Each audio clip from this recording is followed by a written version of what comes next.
很高兴您来到 Star 频道。现在订阅并分享频道会更有趣。被困在母亲形象里的赵丽颖，该怪谁呢？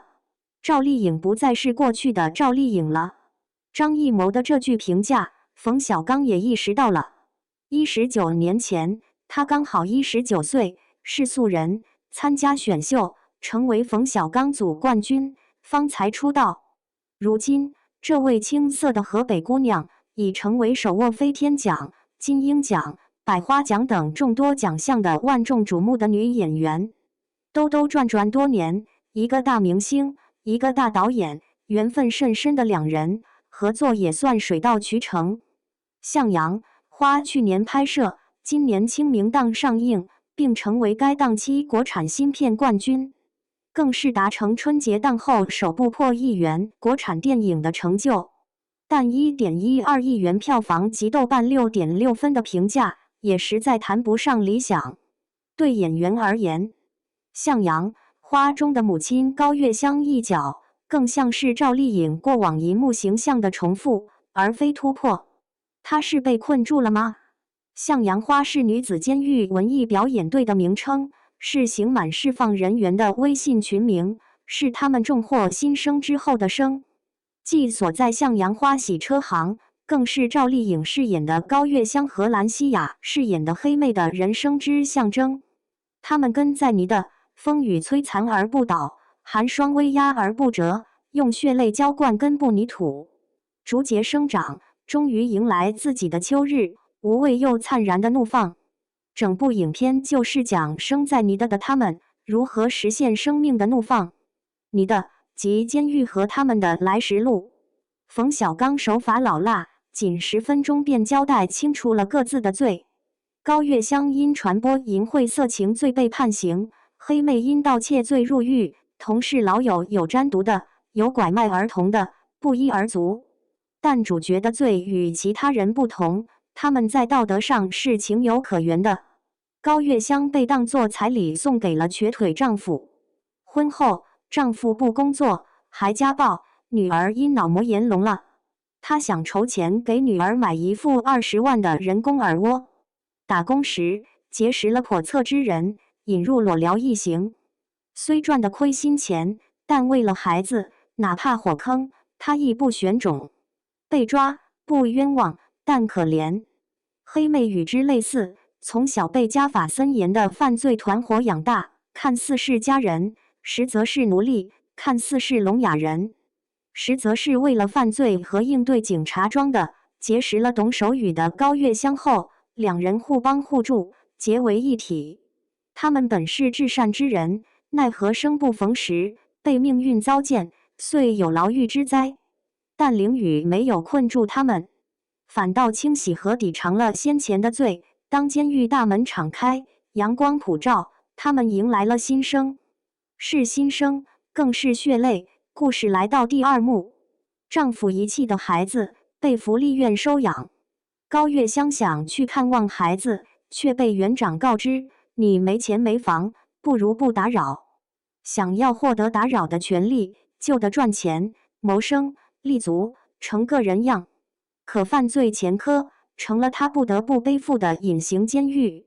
在酒店做保洁，被污蔑偷窃手表，要求脱衣自证清白，哪怕误会澄清，经理还是将他扫地出门。在街边卖药酒，车厢里跳艳舞，却遭遇恶心老板，克扣工钱不说，甚至还想奸污他、暴打他。与黑妹相依为命，住810月的漏雨危楼，扛垃圾袋，踩缝纫机，推销防盗锁，好不容易有了起色。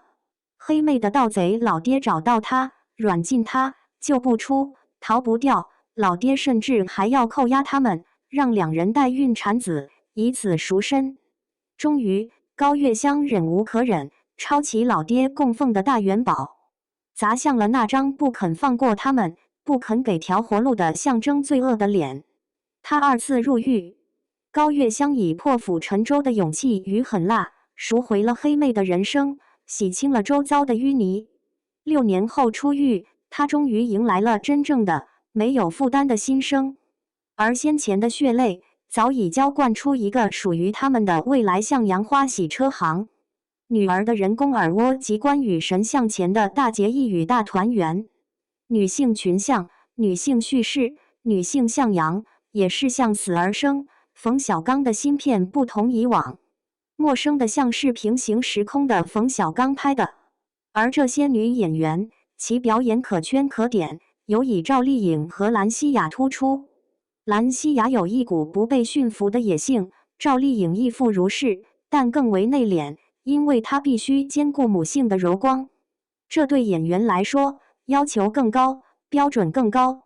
显然，赵丽颖扛住了大银幕的凝视，行路时感觉她随时会被大风刮倒，拉货时又像个会被麻袋掩埋的民工，商场推销时标准的有点僵硬的微笑，俨然被生活操练许久。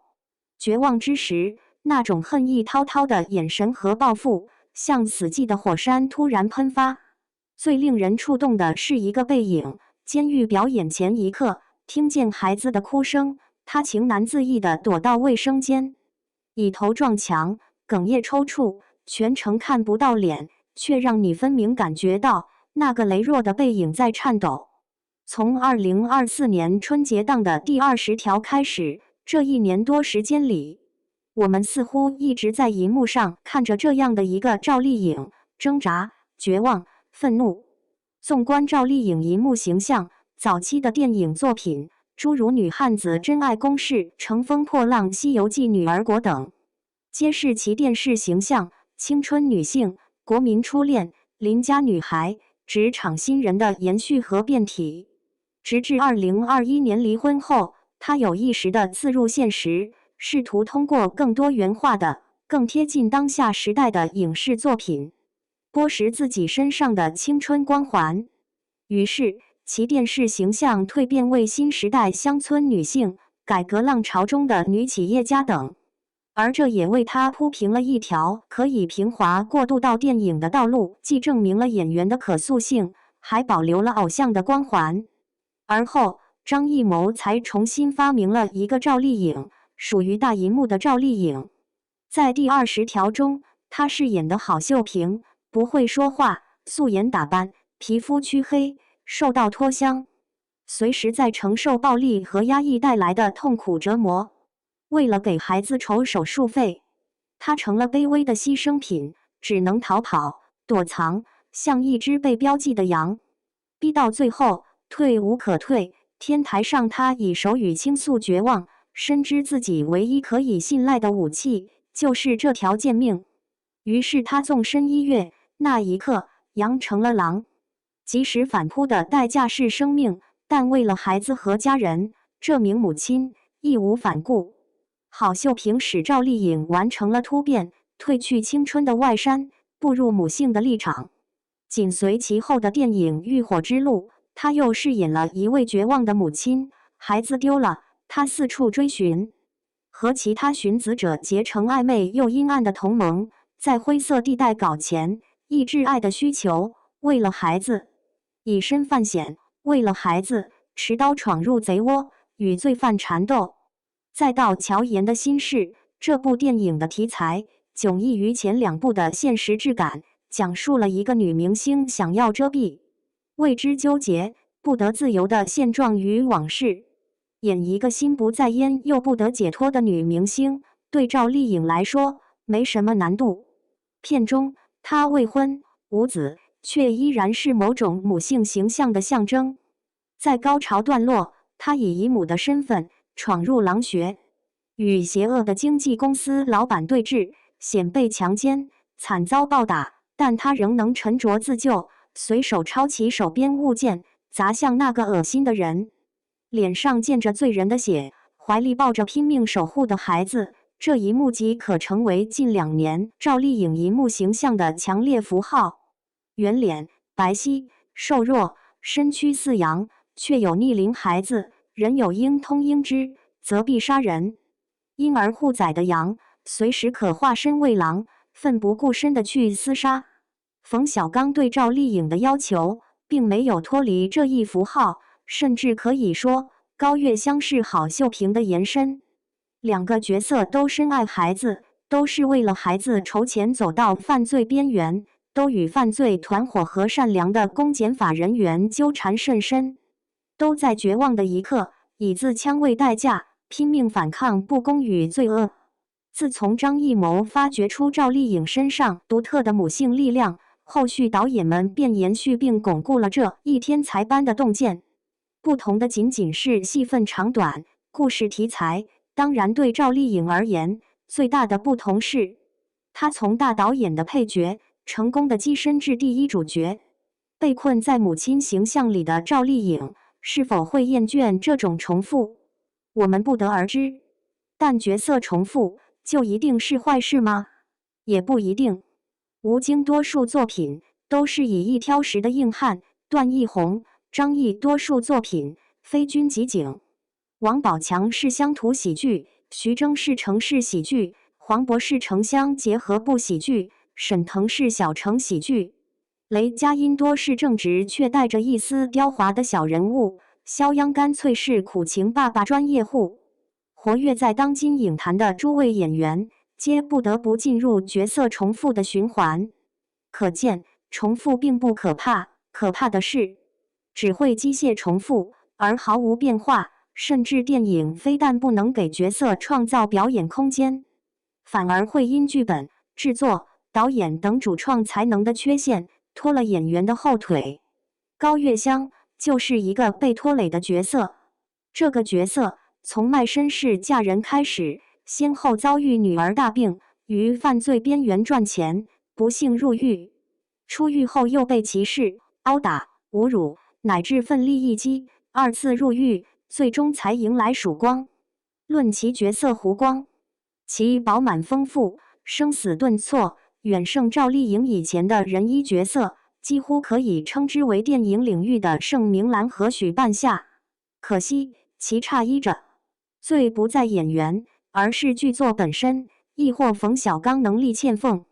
比如角色设定上，高月香是至善之人，犯罪纯属形势所迫。这里不存在任何道德和人性的讨论空间。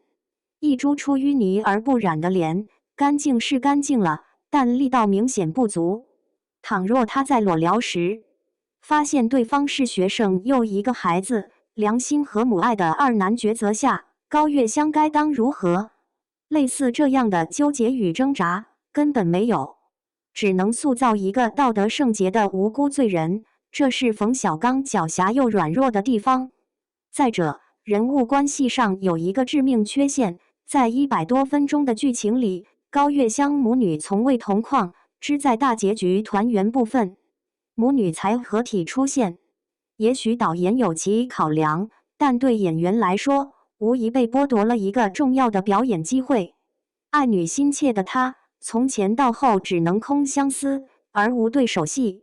此外，故事情节还有很多不合逻辑之处，比如一场重头戏，高月香想与黑妹一起拍推销防盗锁的视频，以便更快的赚钱。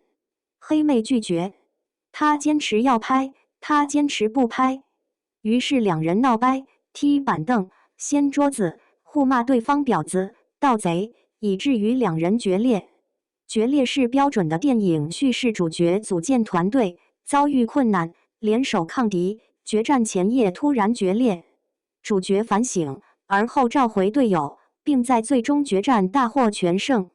所以冯小刚写决裂戏没问题，有问题的是编剧技巧过于拙劣，宁可让主角降智和丧失同理心，都不问一句为什么不愿意拍视频，干脆就吵，就暴怒，就来一场强行的决裂。一个降智和没有同理心的主角，只会让观众厌恶，觉得他有病，又谈何角色的魅力和表演的发挥？